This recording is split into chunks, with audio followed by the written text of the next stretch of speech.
So I'm from a very unique place now. After my days in Bountiful. John.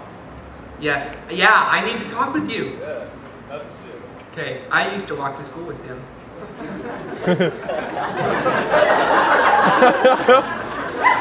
And, but, yeah.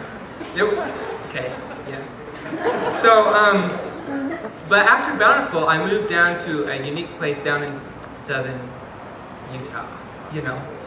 And I was going through some old books and found something about where I call home now.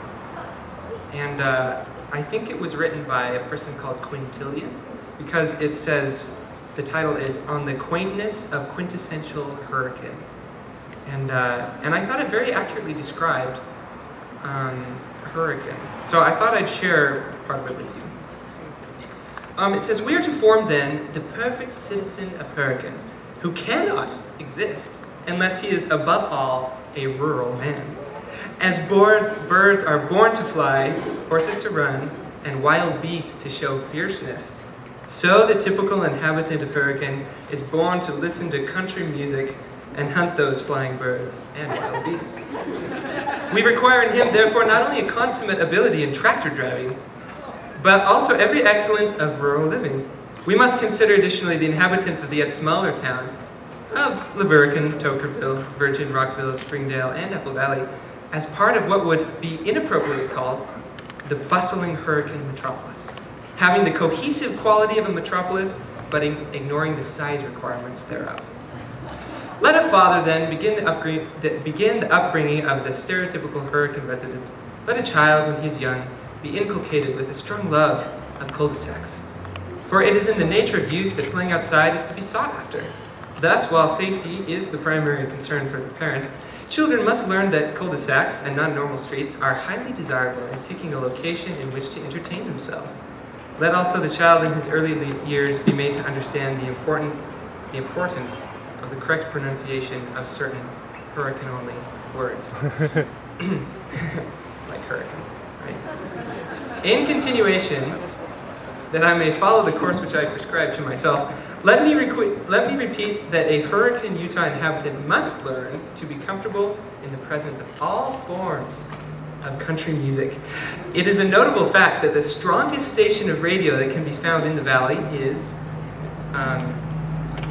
Coney 99.9 country music station. Hardy Har.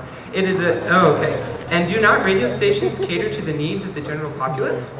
Therefore, let a young boy be exposed to such country music at the most opportune moment, but most definitely early in his childhood. Let the father of a young Hurricane resident also take great care in appointing the instructor of ATVs. I do not contend that the age at which such care should first be considered is fixed, but let him who is the father of a boy think carefully about at what age, the ubiquitous ATV is to be introduced. Although preferably sooner than later. Such pains will be well worth the effort in the future. Let a boy be shown that even a church parking lot on Sunday mornings can be invaded by ATVs, a decidedly more useful form of transportation to religious services. When the pupil has been well instructed and sufficiently exercised in these preliminary studies, the time will have nearly arrived for entering on higher branches of learning, like reading and writing and counting in general. Thus, the pupil who begins his journey towards becoming the perfect Hurricane resident who cannot exist unless he is, above all, a rural man. So I thought that was quite quaint.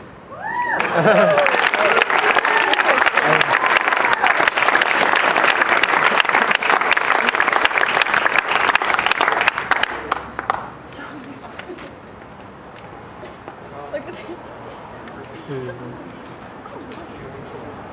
Look at the screen.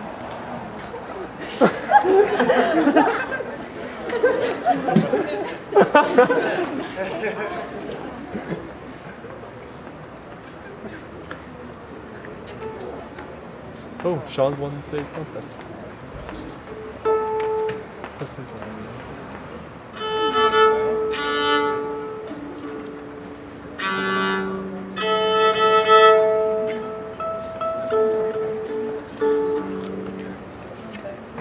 that's fine. I think yeah.